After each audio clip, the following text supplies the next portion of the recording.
Okay now? Okay, so we're live.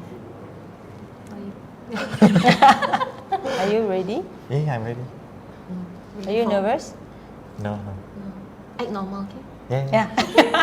That's the rough part, right? With all this camera. I don't know where to look now. You know the audience can hear this part. It's okay. If in doubt, just look at Eric. Right? You just look at Eric said don't be so Wouldn't that serious. be the most You distracting just thing? stare at Eric and everything will be fine. It's very... Yeah, why you all look so serious? Yeah. Why is the audience like... Yeah, clap, audience. clap, people.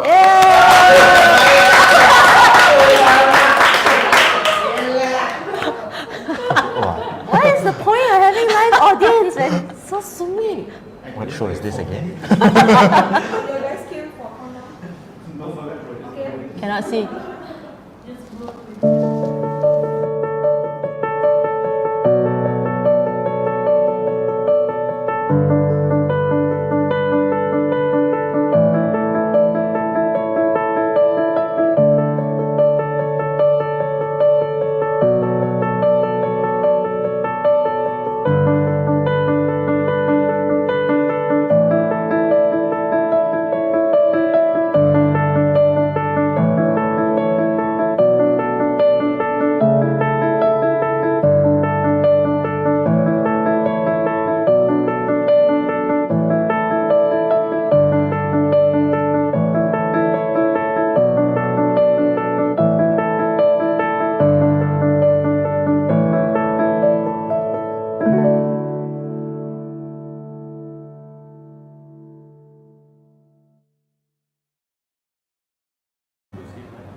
So this is We're live. We're live now, and You're then, live I need to and- give you something. Yes. And the behind the scene people looks worrisome. Are we on?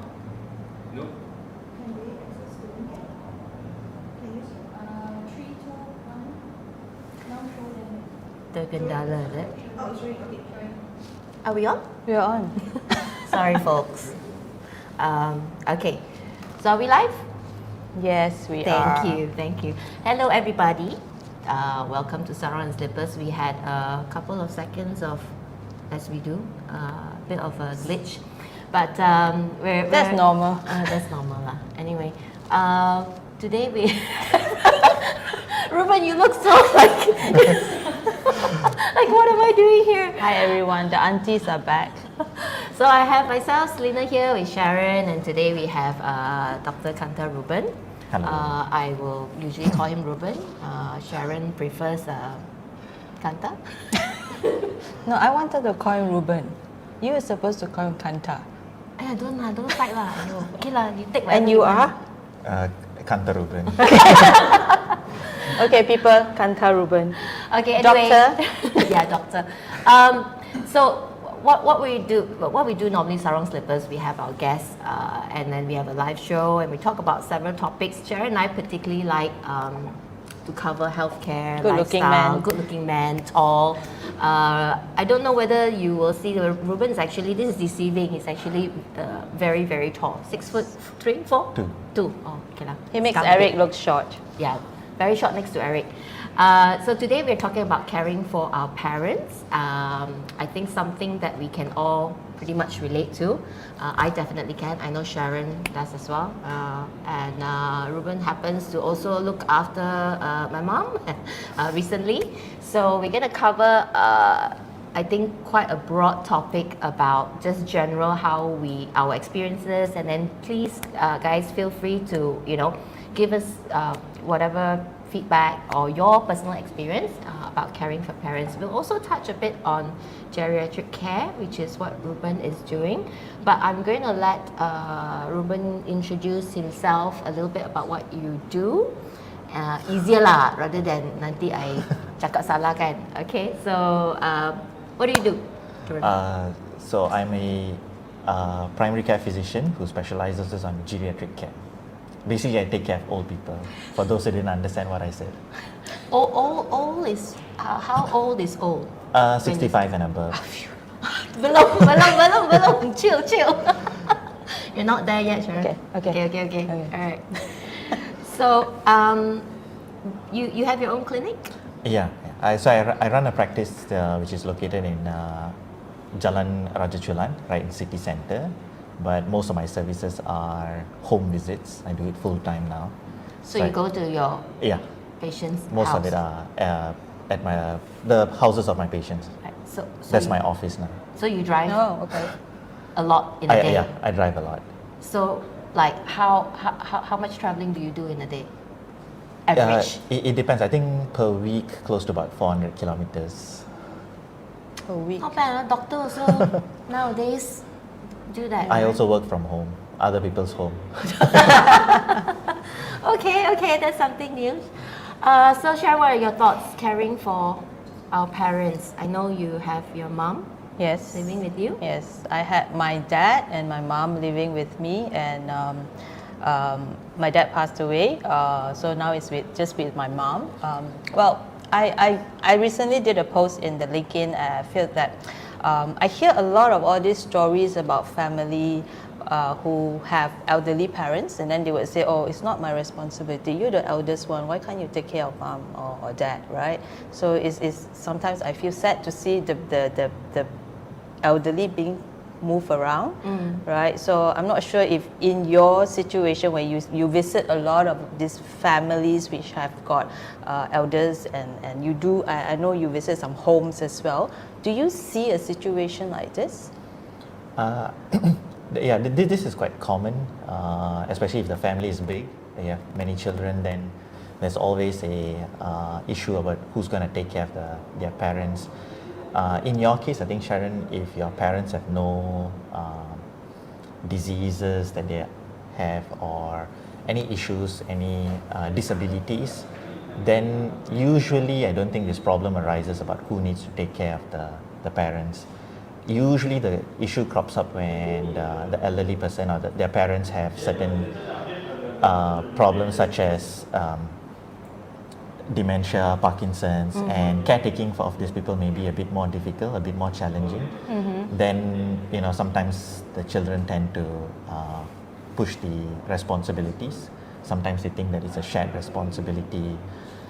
Also, sometimes certain situations where some kids are overseas, then the kids who are in Malaysia automatically have to take care of their parents. So situations vary, but generally I don't see it as a problem. No one has any issues. I think most of us in the Asian setting are more than willing to take care of our parents. The issue only arises when caretaking is a bit more challenging. Okay. Is financial an issue? Because let's say you know that the parents needs caregiving, right? So if you have the financial means, then you can send them to the correct facility. But if you don't have the financial means, then sometimes you kind of want to avoid it, or It's hard to say in a very simple manner. It's a very complex situation. You got to take into you're only looking at finances. So taking care of elderly people with certain disability, definitely financially it's quite a strain if you try to calculate the cost of on a monthly basis. So there's also emotional factors, then there's also the family dynamics that plays a lot of role in it. So you cannot say that definitely finances is one aspect of caretaking that is a big challenge because I think caretaking for healthcare, particularly for elderly, is not covered by insurance, and so it's all out of your pocket, and it's not there's no end to caretaking. You really don't know when the caretaking ends, so you really cannot plan.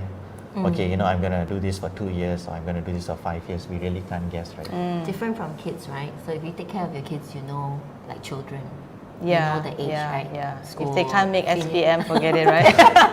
So I don't have kids. Parents taking care of parents, you don't really have a end date, right? Yeah, like kids, they'll finish school at 17, then university is going to be 1 or 2 years when you enroll. So this, unfortunately, there's no end to it. You really don't know when it's going to happen.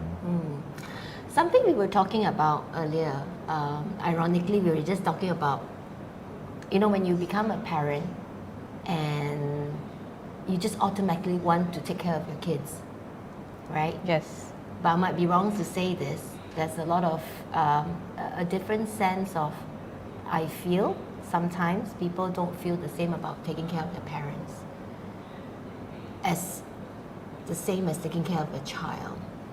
So when you have a baby, you automatically want to take care of your kids, and then you go and shop and buy and you do everything, right? And you spend a lot of money and all that. But when it comes to taking care of parents, I feel you don't put the same emphasis, may not put the same emphasis. Just a statement, might be totally wrong. Don't tembak me, Just something to talk about, right? Yeah. Is it a burden? Do we feel that? I think you wrote about it, about a journey, right? It is something that you need to go through. I think it's for me. I mean, this is again personal opinion. It should be a mindset thing, right? It's a mindset thing where you know that, okay, when you have children, you spend all this money, you go all out. Parents will just move their house so that the children gets into a good school, right? That's what our parents would do. But when our parents are sick, do we move our house next to the hospital, or do we construct our house to fit what our parents will need? Again, that comes into... everybody has got different circumstances. Different I understand that, I think what I see in some families, there's usually at least one kid, one of the child that is extremely devoted and taking care. The one with the superpower. Yeah. That's what I tell Prema as well. That there will always be one in the family that has got that superpower. So, and what I realized is even the other siblings, they also know that this specific brother or the sibling is probably more capable of doing a better job than they are. So they generally, but they will provide any kind of support that the primary caretakers is providing.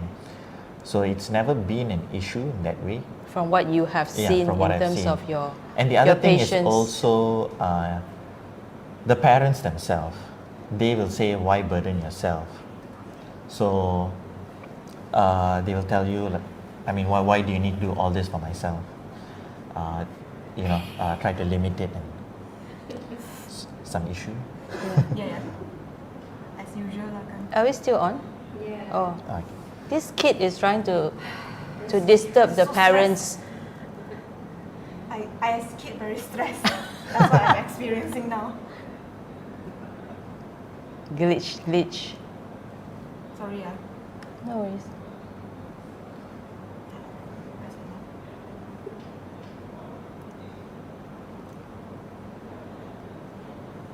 Yeah, that's the thing about very Asian-minded parents, right? Whatever is it, they will like, sometimes they don't tell, or they have some pain. They say, nothing lah, it will go away lah. Don't go and mafan, don't go and disturb the children. So sometimes the problem becomes bigger, right? Have you seen? So like what you were telling earlier, when we care for parents, we may not go full-heartedly like we do for a kid. Then again, the kid is fully dependent on the parent, right? They're not able to make decisions. Whereas for your parents, they themselves will refuse certain things that, even if their kids want to do it. Right. So that's the challenges of taking care of your elderly parents. What about on the knowledge side? I mean, like if you compare as a kid, right? You have all the courses, the books, all kinds of things to teach you how to take care of a kid. Of a child, right? But you don't see a lot of these kind of resources to help you to basically say, okay, if your parents are at this age, this is probably what they would need. Good time for you to write some books. I don't know if a new business. I'm fully qualified to do that or not. I think you can give guidelines on probably what you need to do, but there's no fixed rule that this is what. There probably you can look at best practices and things like that. But like I said, a 65-year-old or a 70-year-old man who has diabetes, hypertension, but he's still able to jog or do a marathon, is different from a 70-year-old man who had a stroke. So I think caretaking of these people differs vastly, right? Like every 5-year-old kid is about the same unless they have certain disability, but we are looking at 70-year-old, 70-year-olds. Yeah, but isn't caretaking part and parcel of life? And it's not just when the parent is sick that we step in to do the caretaking? We generally are the ones who react after something happens. Yeah, right? that's what I'm saying, right? So what you are talking is more of preventive care. Yes. I think in Malaysia, preventive care, especially for the geriatric age group, we are probably lacking. We are quite backward in that area. Many people don't even know what geriatrics are. They don't even realize there's a specialty for it. Yeah, right? I have problems spelling that. So I have got more words that are worse to Okay. spell. So, they'll go to see a cardiologist, they'll go Yes. to see a nephrologist who's for kidney, they'll go and see various other Or specialties. cannot pronounce as well. Yeah. But when you tell them geriatrics, and then they're like, oh, what does...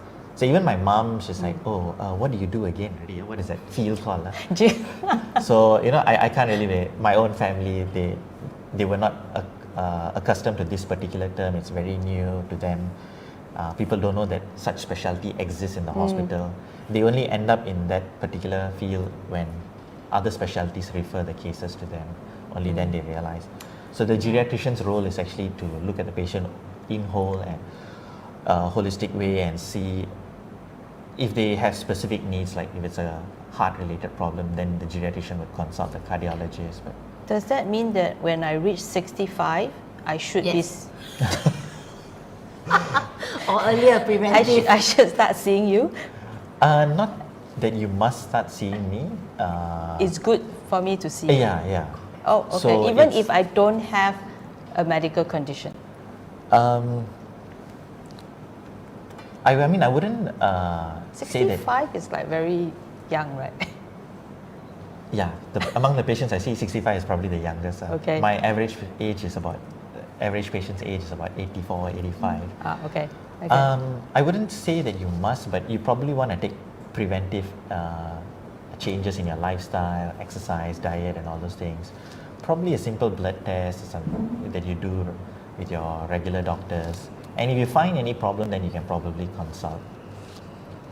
A geriatric. Yeah, geriatric. Most of the problems, I think, because I mean the area that we cover is pretty wide.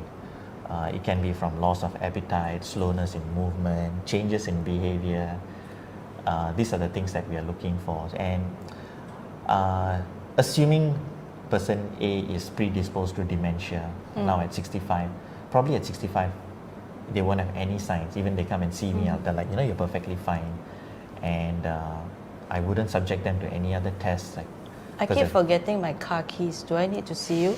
No. So Thank you. you probably have a lot of.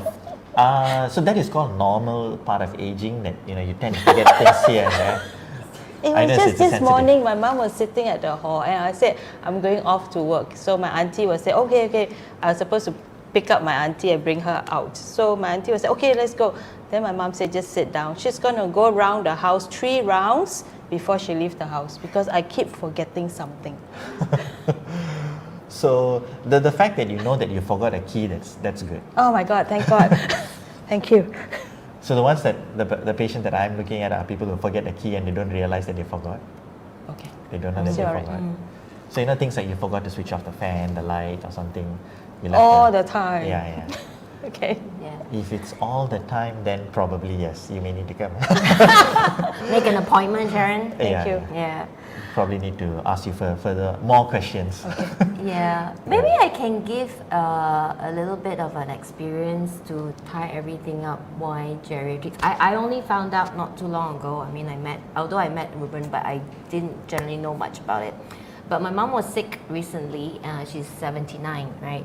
And and she went to a lot of specialists and she got herself sorted out eventually. But we were just going from one specialist to another, right? So and when she was at home, I found that there was a lot of other issues popping up, and going from one appointment to another just tired us, not just her, I got really tired, and I think where I needed most help was for someone to look at her holistically, you know, to see, you know, from her BP to her sugar to her heart to her everything, you know, whether it was good or whether we were taking the right meds.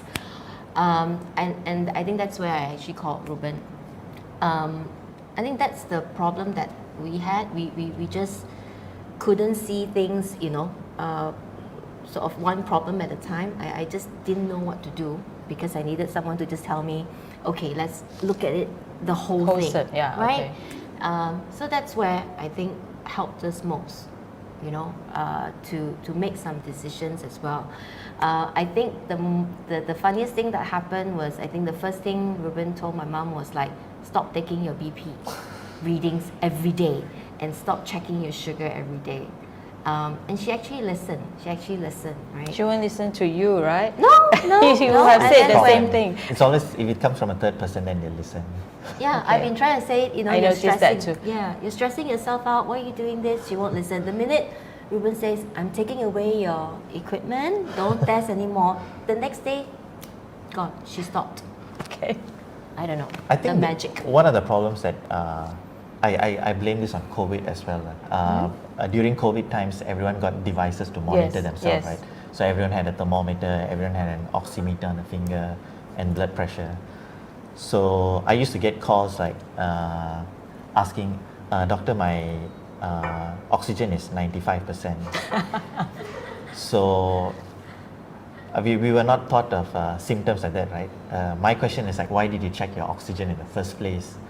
You know, people usually used to come to clinic and say, hey doc, I'm having Breathless. difficulty to breathe, I have chest pain, but no one comes to tell my oxygen is 95%. So I said, the fact that you're talking to me comfortably on the phone, and I think it's not a concern. Have you ever thought that, you know, maybe the oxygen meter is not working properly? So I think that was a problem with your mom as well, right? She was just Yeah. looking at the number. Not knowing how to. Yeah, she's just constantly monitoring. So I just asked her questions like, by checking your blood pressure 5 times a day, is the blood pressure going to change?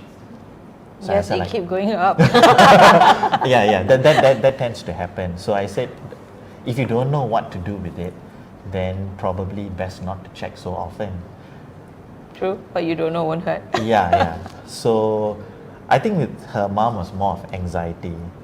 She was so anxious, and because she was checking blood pressure more often than we would check patients in the ward. Oh, It's like okay. 4 or 5 times a day with the monitoring chart. You know, I said, so Take my out problem. the battery. That's what he said. So- She said, no, don't do that. So and you know, she's telling like, with this blood pressure, can I make a trip to? She was planning some holiday trip. So I said, if you don't want to go to the holiday, at least send the machine off to the holiday. It's probably it's working too hard. Yeah, you She don't may check just like pack 5 the times. machine inside the bag, okay, before she go. You better check. Yeah. So we have a question, Ruben. Let's go to from Zihui. My late father-in-law was a geriatric in the public hospital in Australia. Even in his 80s, we would visit patients in regional areas with a health team who can't access healthcare. So, I mean, this Wow. is just from an experience perspective. Wow, Hi actually, Z, thanks for Thanks tuning for in. comments. Just a quick note. That's my Hainanese clan. Oh, okay. Oh, got your kawan-kawan already on board. all the is it? YouTube one, all my Hainanese clan. Yeah. Keep your comments coming. We're having, we had a little glitch just now. I wasn't getting the comments through. So, yeah. Sorry, and then I got a lot of people here talking to me, especially the Ikan, right? So Ikan want to talk to me, just come over here. It's just a lot easier. What was it? Yeah, so here she is. She has hearing problems, so you need to go nearer. Only YouTube comments is coming in. Not so please loud. Go to YouTube, please. Not so loud. Yeah. So we're having a bit of issues with LinkedIn. Comments are not coming in. So if you're on YouTube, or if you can't go to YouTube, please go over to YouTube. So as you know, our live show is live, and anything can happen. So keep them coming anyway, right? So what was the question? Was that a question? It's a comment. Oh, Just it's a a comment. comment. Yeah, that was in Australia, taking care of people. Yeah, but the thing is, places like Australia, right? You pay tax, and then they Yeah. have a financial support Support, system, right? So it really makes a difference, isn't it? it definitely lessens the burden in that case. I think there's some parts of Europe and places like Australia, they have they have a community support system. Sometimes it's not even medical personnel that go and pay a visit to the elderly Yes. people just to find out, are they taking the right medications, are they doing well, do they have any issues. So it's more of a social support that they have. And Will we get there someday? I think we are making progress towards the right direction. There's a lot of initiatives being done on a personal level. Some people are doing it, and a lot of Okay. our specialists are making We tremendous need effort. more people like you Yeah, visiting the homes, going to Yeah, patients' yeah. house. It makes a lot of difference. So the doctors, the specialists in government settings and all that, they are really trying their level best to spread the word around so that people are more aware about their services and what they specifically look at. So I would say I'm one byproduct of their efforts. Oh, okay. So We need many more will be coming in the future. But to achieve that part where I think even government is making some efforts to take care of elderly people. Yeah. I think it's also, for me personally, you mentioned something about preventive, right? We are guilty as well. More often than not, my mom's one of them. If nothing's wrong, just don't cari pasal lah. Yeah. I mean, that's the general. I mean, as you get older, a lot. I think maybe that's different generation. I know a lot of people who do their health check every year. I know a lot of people, my friends who are very concerned. But on the other hand, I also know a lot of my aunties who it's like, I don't want to go. If nothing's broken, don't. They don't want to know. They don't want to Yeah. know. Yeah. So that's partly, I think, a contributing factor as well for older. On what you said, I think preventive care in geriatrics, it's a bit more challenging in that way because health check does not sometimes involve evaluating your memory or the okay. risk of an elderly person falling down and things like that. That has to be done later on. So, and I said like the level of awareness is not that much. Even when I was initially started my services, I don't really screen for all these things until I realized that these were the aspects of geriatric care. Only after I did my postgraduate diploma, only then I realized there's so many aspects to it. So screening them would be a very big challenge. It would be good if we can put a blanket statement, okay, everyone above 65 years, every 5 years you Why need do to you do say something. everyone above 65, you always look at me and not her? Oh no, I was just thinking. Okay, everyone above 65. Sorry, that one is natural instinct. Yeah. So everyone. Sensitive lah. Okay. So everyone above 65. Next time, just Let's look at Eric. Just look at Eric. Yeah, sorry. for some divine intervention. So you We say probably everyone above 65 should go through this kind of screening? On maybe periodically. You mean Probably there are every 5. screening to see whether you will be in a tendency of falling? You can screen that? Yeah, so what most of geriatrics clinics we focus on is things on falls. Many of our elderly people tend to fall, and unfortunately most of us take falls very lightly. Yeah. Like, probably slipped and fell, didn't see very well. But if you know anyone who's been falling like 2-3 times or have fallen down and fractured a bone, that is a problem. You definitely need to bring them to a geriatrician and check because they specifically look for certain things. Yeah. So falls is one aspect of elderly care. The other one is incontinence. They have urinary incontinence, bowel incontinence, meaning they cannot control their bladder. Then that is another aspect that you need to. So we have clinics specifically catering for where we investigate what's the cause of these problems. And the third thing is on memory. So, but please don't go just because you're forgetting your car key. No, don't. Please don't Share and go. disturb the geriatricians in the hospital. We are telling like things like, they tend to wander off. They drove off somewhere and they lost their way back home. Or they leave the gas stove on and they don't realize it that they left it. They've hurt themselves because of lapses in memory, things like that. So, or you realize that your parent has certain behavioral changes. They keep repeating back the same thing. I do that. So, Okay. They keep Those kind. grumbling at you. Is that a?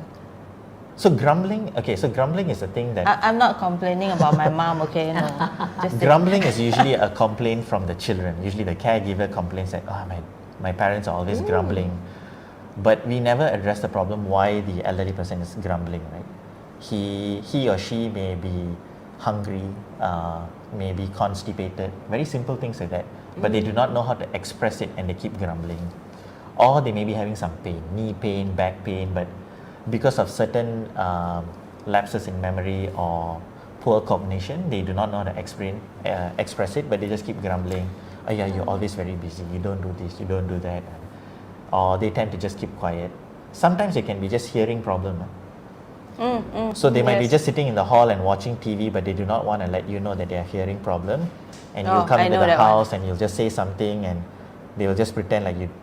Yeah. Actually, they cannot hear, and you think that this stubborn old Yes. man or old lady just does not want And to then listen. sometimes they get agitated because they can't hear. They don't know what's happening. First, the caretaker will get agitated Yeah. because your elderly person That's is true. not listening to you. Then obviously you'll raise your voice or be unhappy or something like that, and they will be confused as like, why is my Yeah. son or daughter acting weird, right? Right. So sometimes when I go to the house and I'll try to identify where's the problem, is it the patient, is this 80-year-old man, or is it the daughter that's on? Right. Right. So it's not as straightforward. Yeah. right? See, this is the thing. Is the knowledge base is just not there. Yeah. You know, now that you're explaining, and And it's, we are it's also really picking good. up, The audience is be able to pick up. These are the signs and symptoms, or these are the things that you have to pay attention to your parents, right? I mean, if you have a baby, the minute the baby go, everybody come, right? Yeah. But when it comes to a parent, you know, You see the if they say grumbling. something, oh, you just very naggy, you know, Yeah. always repeating and things like that. So. You know, they might even have like something like a chest pain, but they just don't know how to complain. Exactly. So Or how they do are you very educate? confused. How do you make sure the community or every one of us is educated in that level? That this, I think, these are very important. What do you call it? Life skills? I don't know. Right? So that's the thing. Like, I think as healthcare professionals, you can do to some extent, but we will Correct. never be able to reach That's true. everyone. Yeah. And unfortunately, everyone is going to become old. Age is always increasing, right? He did not look at me when he said the word. So it'll be difficult to educate. We can create some level of awareness, and that's why I say it's probably a good idea. And the list of problems that elderly people face is so vast. So we Yeah. really cannot. So the best thing would be probably that 5-year periodic screening, just to identify if there's something going on. Or I think the best thing that you can tell is if you find any changes in an elderly person that you know. It can be simple things like loss of appetite, weight loss, they move very slow, or even things like, oh, my dad used to do this 5 years ago, but now he's no longer interested in doing certain things, or they no longer participate in social activities. All these kind of very subtle changes in behavior or activities in them. Yeah. If you notice it, and or you suddenly realize that your parents don't like to come out of the house, they just want to stay, like whatever you do, they refuse, then there's some issue, some underlying issue. But to investigate this, that's where the geriatricians are more trained. They dig deep to find out what's the source of the problem. Yeah.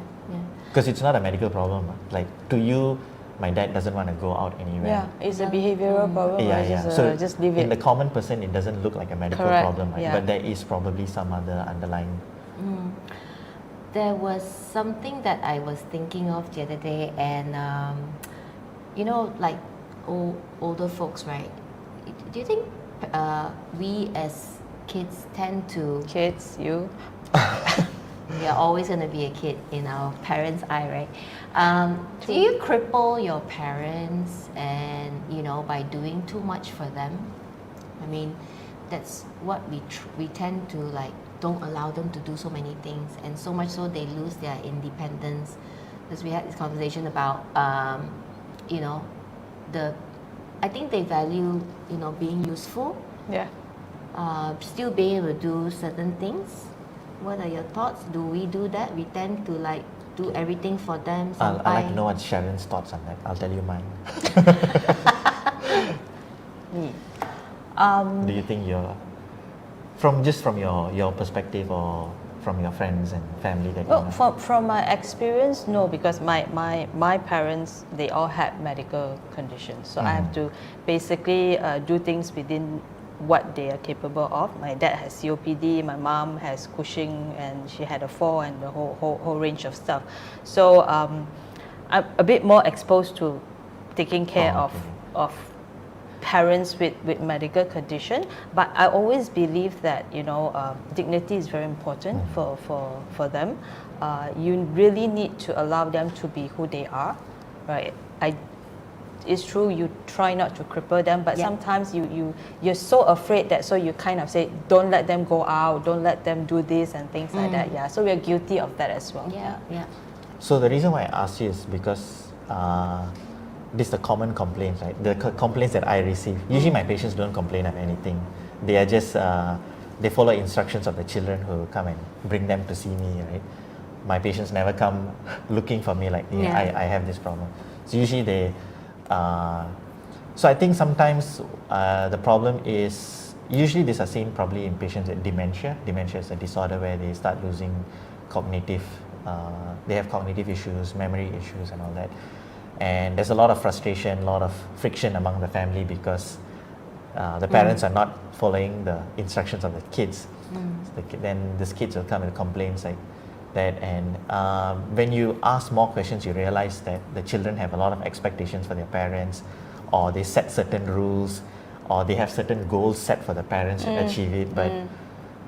But this person is, I just want to read newspaper, drink coffee, sleep, watch TV, play mahjong. I'm happy. Yes. It's like, why do you want me to go outside?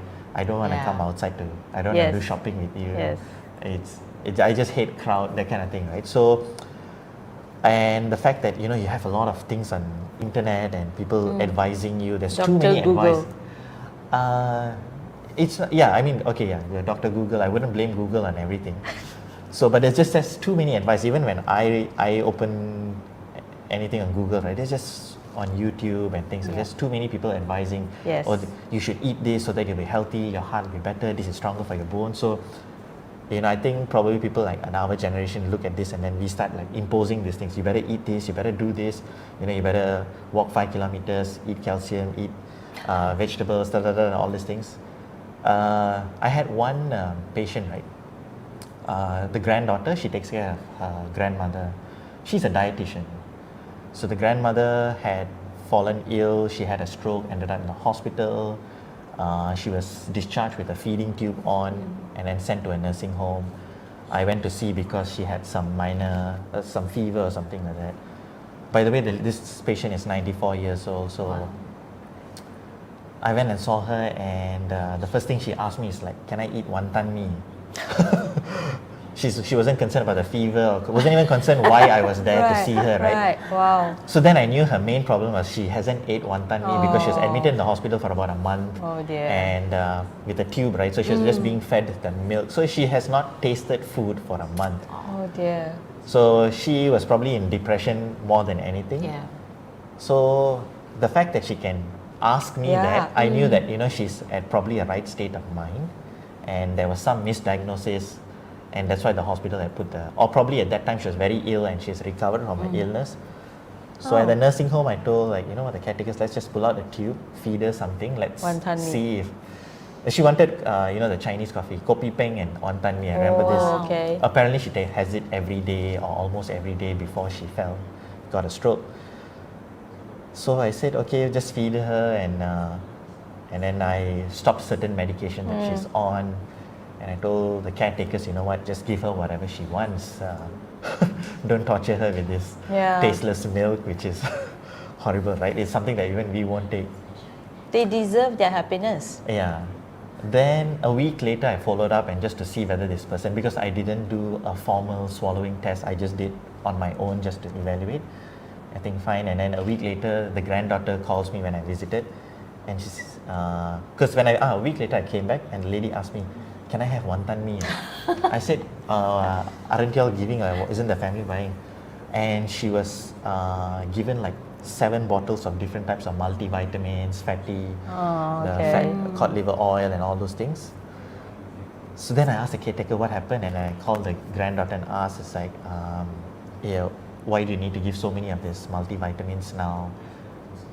And then only I understood that she was a dietitian, and she told me that, oh, I don't give her coffee because caffeine is bad for health.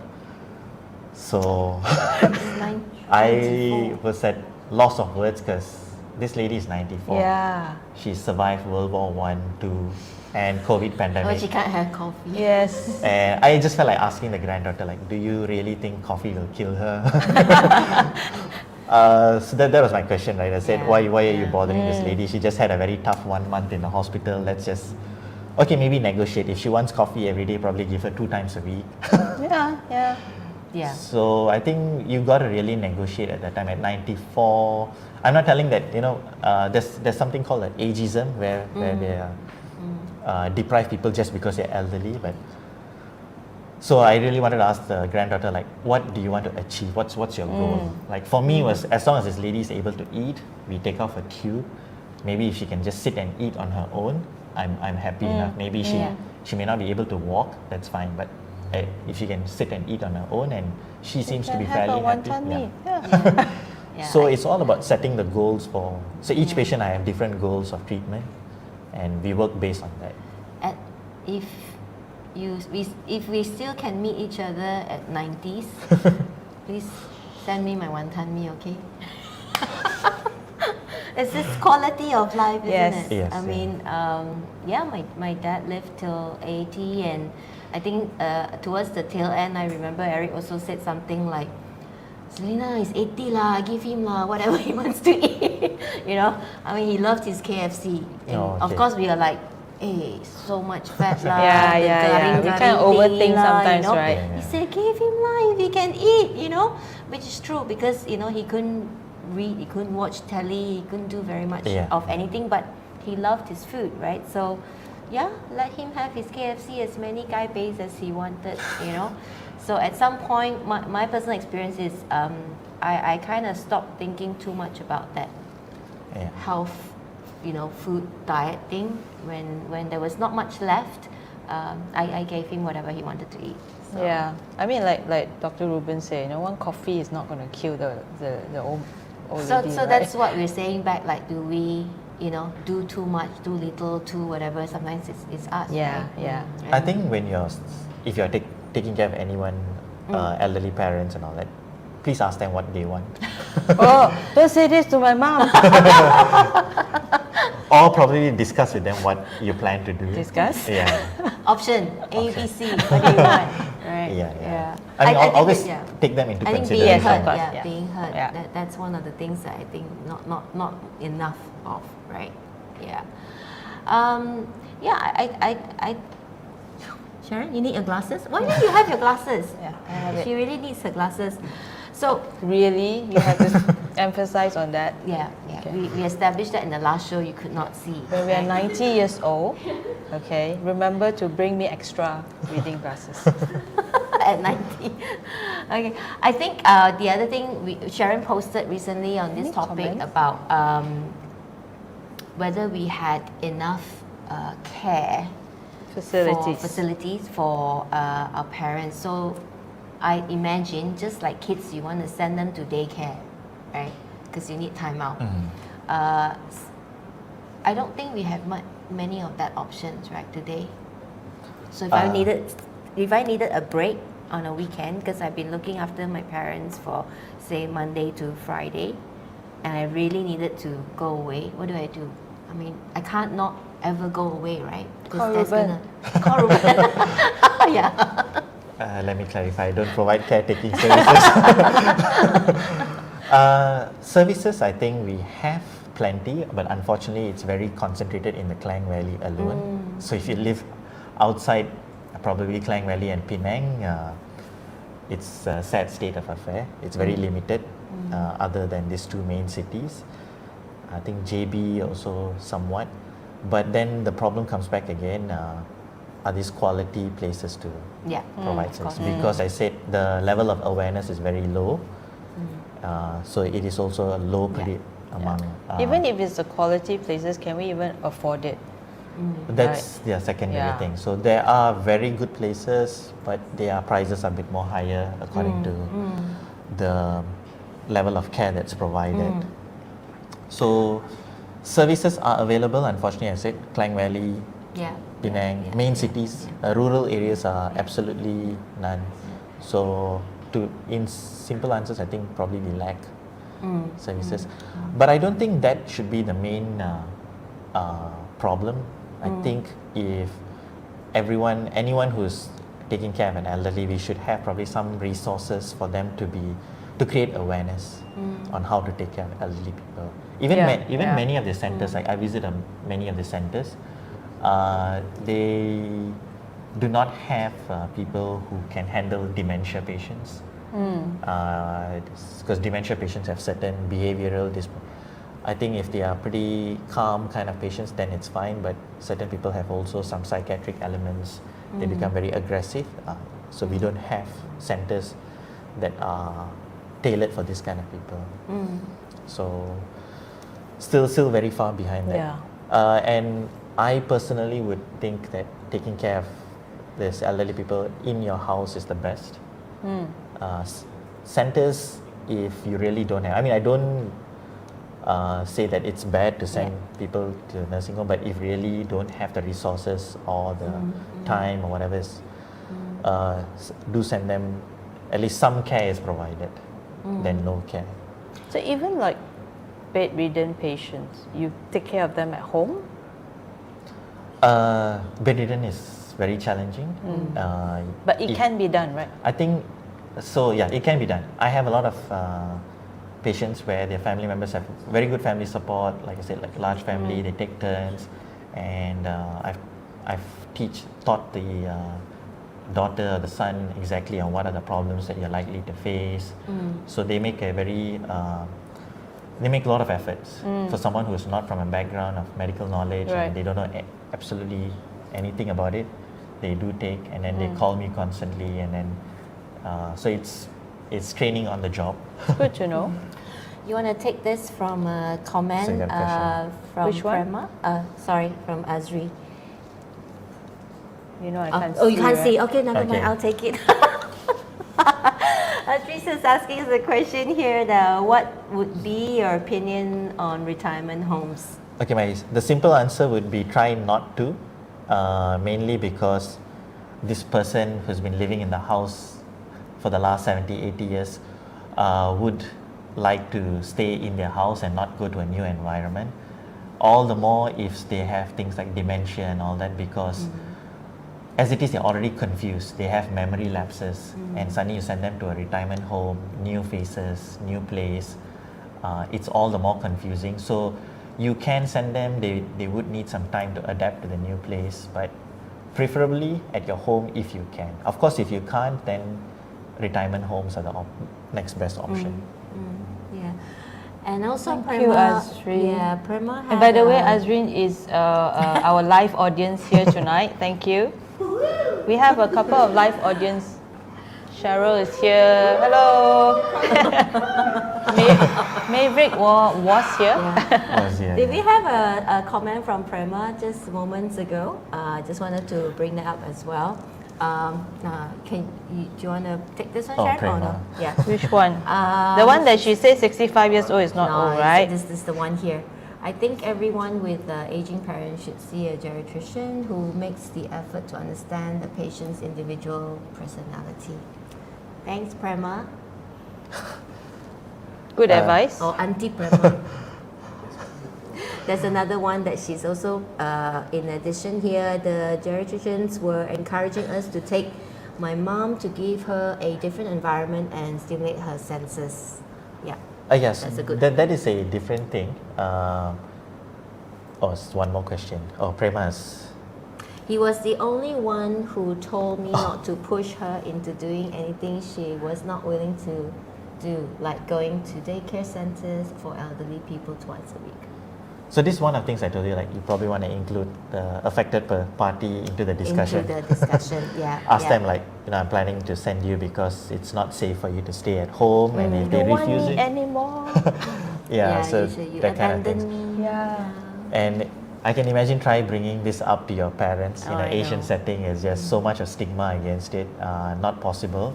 Um, your geriatricians that advise her to bring her out to stimulate her senses is a right advice, meaning that you know I told you most of these people they have hearing impairment, visual impairment, so they're cut off from your surroundings. You see, sometimes they just tend to isolate themselves, don't participate in any conversation because they might have hearing problem. So they don't have the stimulus, and they just decide, you know what, I don't understand what's going on. I'll just sit alone and watch TV and pretend to okay. hear That's the so TV. Right? sad. So that's why we actually want them to stimulate the senses. If I had a patient who is say 90 years old with cataract, I would force the kids to send them for a cataract surgery. It's not a very complex surgery, but even though you think that a person is just going to live for another 1 or 2 years, I don't know what calculation that is, but there's Yeah. no calculations on that, right?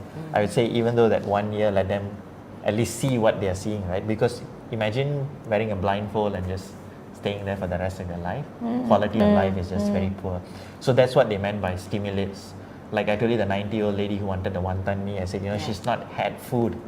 She didn't taste salt, sour, sweet, hot, cold. All this wasn't there. So those kind of stimulus is what we want, because all the stimulation is good for the brain, so that they come back to the environment.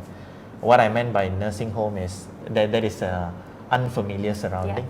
Yeah. But you can take them to like a garden for a while. So you go to the garden with the daughter or the son follows, so it's a familiar face. They know they're not.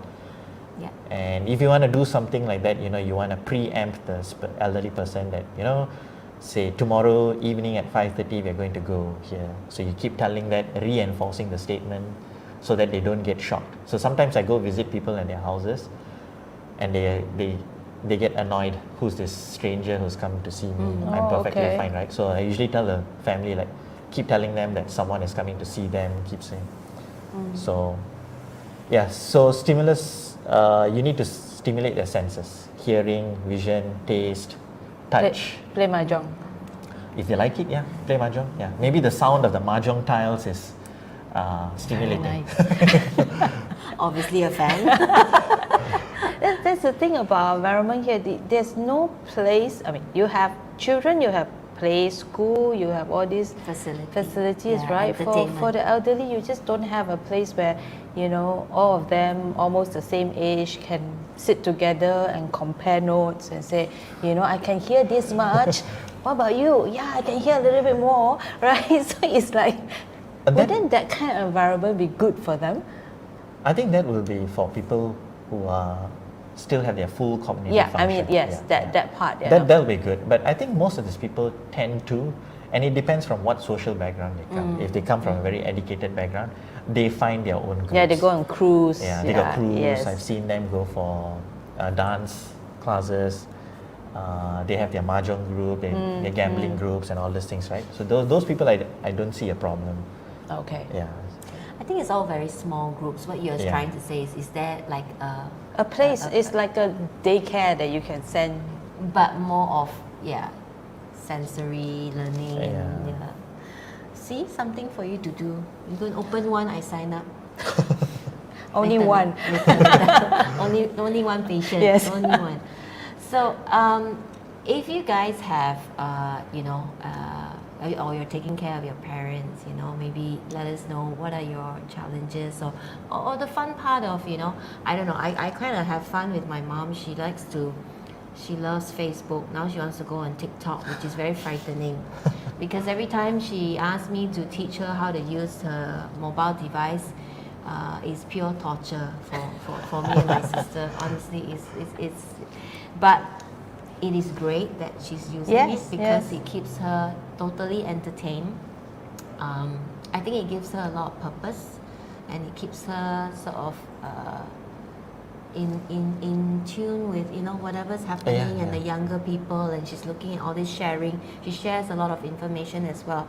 So I think it's difficult, right? But you still have to really include them. Just like kids, I always use kids because I feel that we are so eager to do things with Yes, children. yes. But then when it comes to parents, we tend to very like, different. don't need lah, you're getting old lah, don't have to be so, you know, Yeah. why you still want to learn? You're already 60. So that's called 65. Sorry, 50. You're already 55. Why you want to learn so many things? So that's called ageism. Yeah. Yeah. We are depriving them just because another great topic actually. But why do we do that? Why do we want to restrict them to, you know, instead of Yeah, teaching go them? be the next prime minister. Okay, You know that- semangat sangat. that might backfire, might be too stressful. In fact, I told one patient about this mahjong thing when he brought up. I told like, let them play mahjong. So the son said, no, they play mahjong, they get into fights. It's very stressful. Wow. I said, okay, maybe not. Then I retract my statement of playing mahjong. Probably find something that's not Fighting may so not be a bad thing either, right? does not Yeah. end up in disputes. Yeah. So, that's why I said caretaking for these people are not just medication. It's a lot of, you have to tailor it to each individual. Like one person mahjong works, the other person mahjong doesn't work. That's true. That's true. So if I am like wanting to take care of parents, right? If I want to take care, what are the things that I can do to equip myself better? Like today, I don't know where to learn. I'm lucky because I have friends. Eric is my forever go-to person. Eric, I can see Eric's face from here. It's like, yeah, Selena calling me He's again. rolling his eyes as usual because I'm like, I need. So, but not everybody has, friend who's able to help. Yeah. Of course, we can read and using it, but sometimes you just need advice. You can.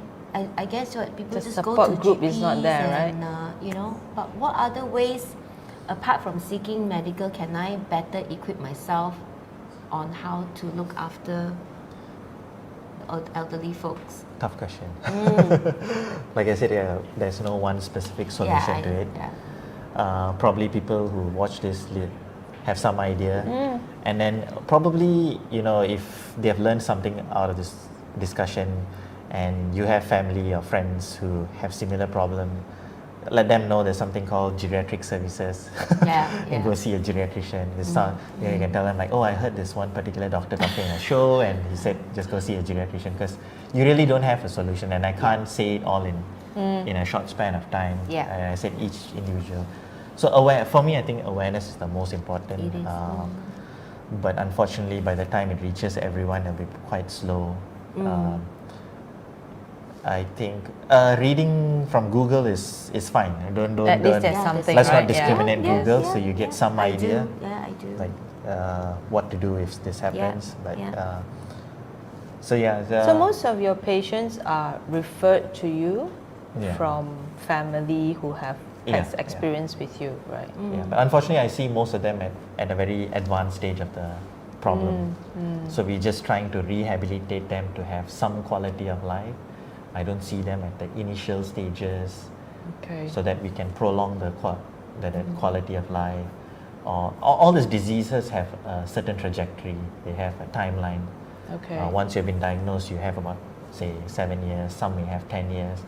What we try to do is maintain a good quality of life in that 7 to 10 years that you have, or maybe more. Minimize hospitalization. That's also another goal of our treatment. Get your appointment early. Yeah, I'm going to put in my appointment. 10 years time. Yeah. No need now. You should start now. I hope you don't forget your appointments. You really cannot a good one. remember, cannot see. Yeah, okay. You remind me, okay? I do. Yeah. Okay, I mean, we could go on and on this topic, because what we've covered is just really on the surface. It's been very random. I'm sorry we couldn't pick up more questions. There were some that I think we've missed out as well. But feel free to keep popping them in, and then if you do want to look up Ruben, you can drop us a note, connect with him, and ask him more questions around geriatrics care and anything to do with taking care of our folks. Anything to add, Sharon, before we have like 30 seconds more before we 收檔 tutup kedai. I forget. Oh, you forgot. I suggest you don't keep saying that because Okay. choke You know your what to do space. after Yeah, this. yeah, definitely. Okay, so Any last advice for children who are taking I care think of I their like the parents? best one he said was listen to your parents, let them have a say. I like that one. Uh-oh. Yeah. Yeah. I like think, that one. I think yeah, I'm the- guilty of that as well. Don't be too decisive. Include them into the discussion. Mm. But I mean, try to make decisions objectively. Don't have the emotional factor in it. There's one more from. Yeah. If she's saying good night to you, oh, Ah, Prema, This thank is- you panel and good night. Thank you for today, Ruben. Very good of you. Bye bye, Prema. Thank you. Thanks, Prema. Okay. Yeah, I thanks think- everyone yeah. who has come for the show. I can't really see everybody, you know. Jennifer, Sealing, Poha, Rani, thank you. Who else? Crystal was also here. Andy To. Okay. Yeah. And the Hainanese clan. As your clan. Yes, that's my clan. Okay, that's all the time that we have. Thank you. Thank you, Ruben. Ruben. you. Thank you. Thank This you, has Sharon. been Thank you very so much. informative. I think a lot of people Yeah. has managed to take away a lot of good stuff from here. All right. Thank you. We'll see you soon again on the next Sarang Slippers. Thanks for joining us. Thank you. Good night. Bye.